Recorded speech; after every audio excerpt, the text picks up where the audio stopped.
Hey everybody, it's Sally. And guess what? I'm not a fill-in today.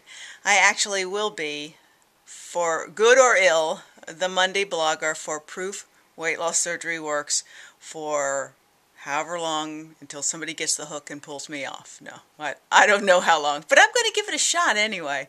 Thank you, Wendy, for having confidence in me to not mess it up too badly. So here I am, folks. It's the first Monday of my Monday blogging for Proof Weight Loss Surgery Works, and here is today's question. What are your thoughts and behaviors related to any of the following or all of the following? Food, your health, your body, exercise, water, motivation, now that you have had weight loss surgery? And are they any different from before? That's a really good question, and it gives you a lot of leeway to answer one or two or three or all.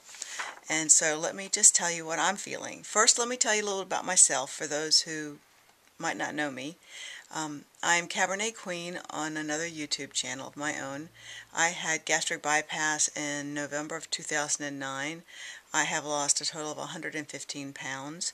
And if I did the math correctly, I went from about 247, almost 248, to 133.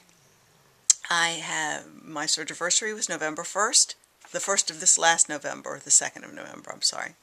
So I am more than a year out post-RNY gastric bypass. I am 53.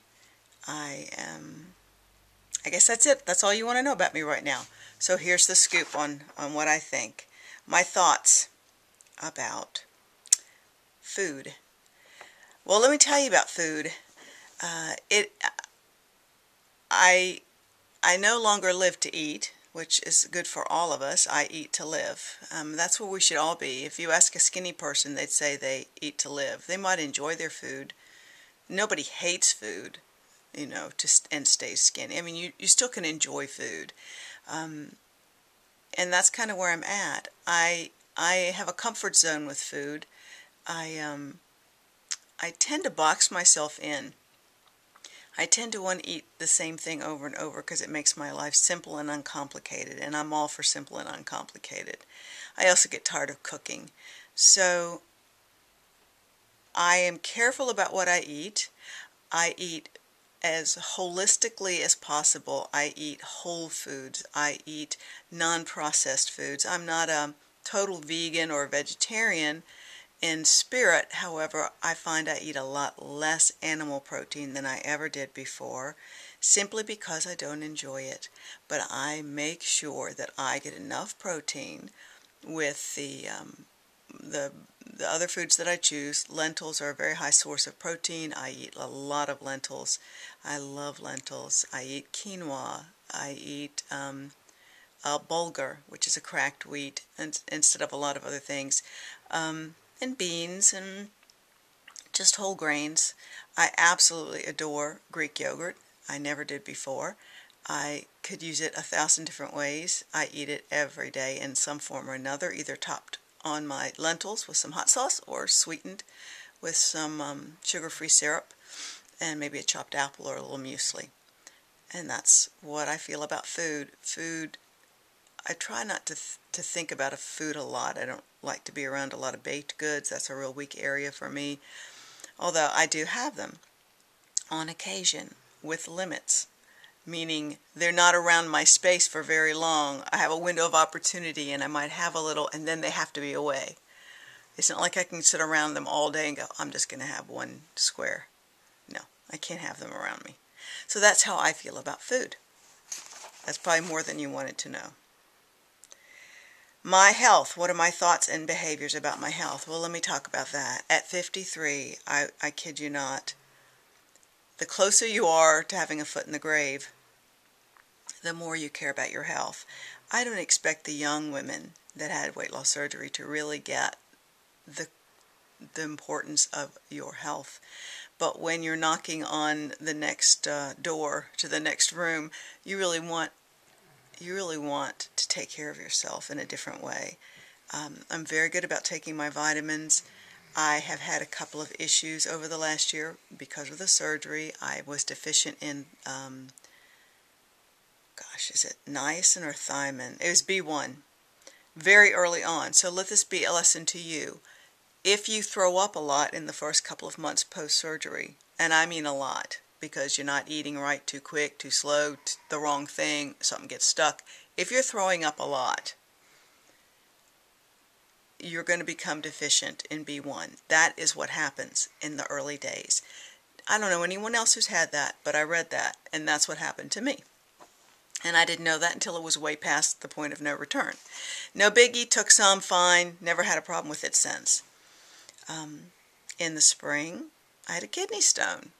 And that kind of threw me for a while. And I do think that was probably started before the surgery, but I'm sure the lack of hydration didn't hurt.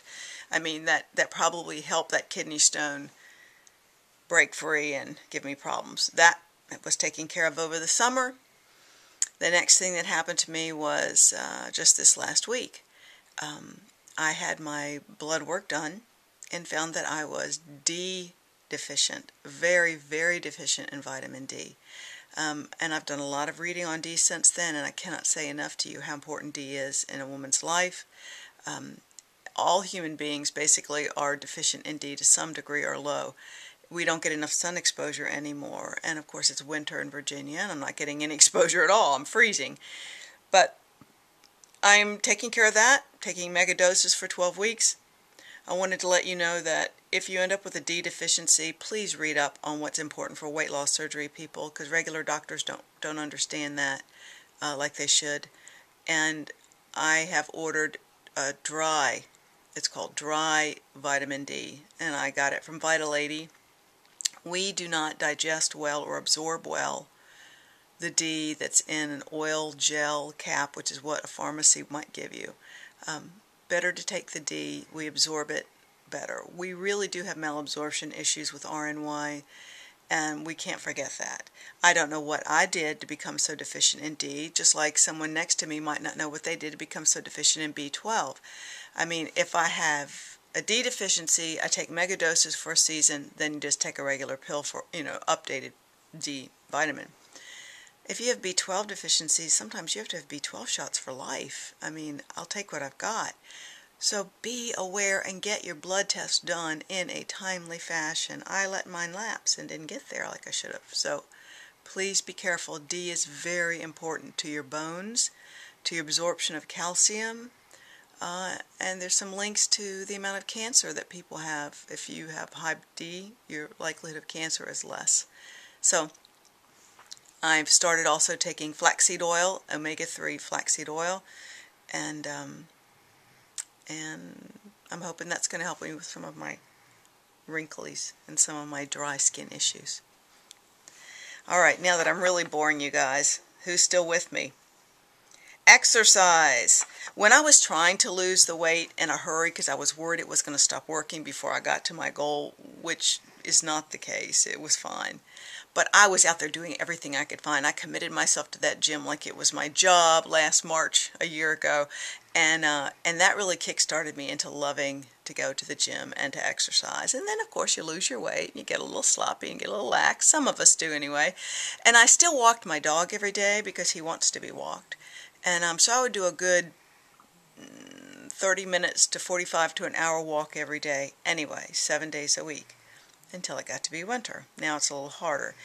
But at the gym I do things like body pump, muscle building, and a little elliptical, yoga.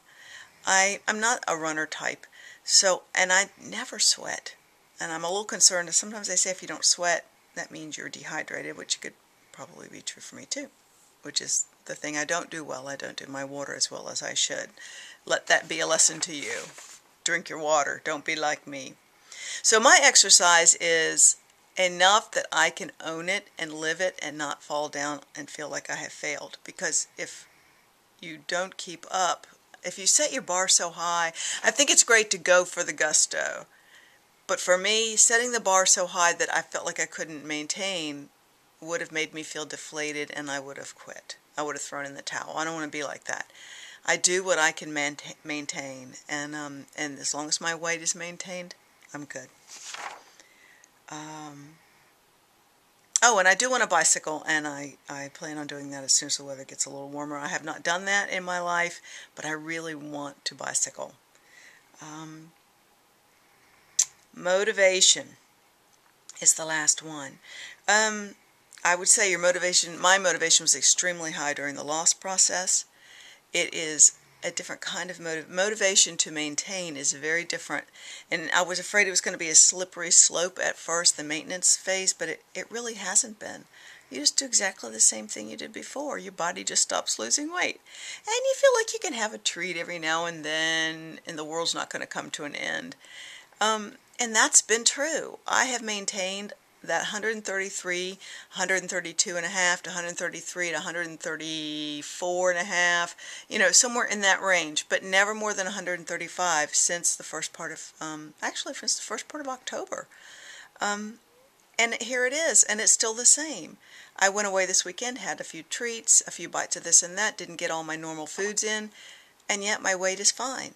And that's a relief to me to know that your body doesn't quit working for you once you've reached your goal. It will still work for you in maintenance as long as you still follow the path that you laid out for yourself to get here. And everybody's got their own path and their own set of rules. So for me, I try to feel my way along what seems natural and good and maintainable for me. And I guess that's pretty much it. I think you'll be able to tell. Actually, you know what? I would say from before weight loss surgery to now is a big change. But weight loss surgery post-life, getting to goal. After you're to goal, how I feel about these things after is the same. It's the same. We live our lives with our rearranged guts and walk it out every day and just keep moving forward. There's no going back. I do not want to go back. And that's about all I have to say about this question today. I certainly could blather on forever, as you know, but I won't. So you guys take care, and I'll see you next week. Please leave comments, and if you have anything you want to say about how you deal with these questions, Wendy loves that, so go for it, okay? Take care. I'll see you next week.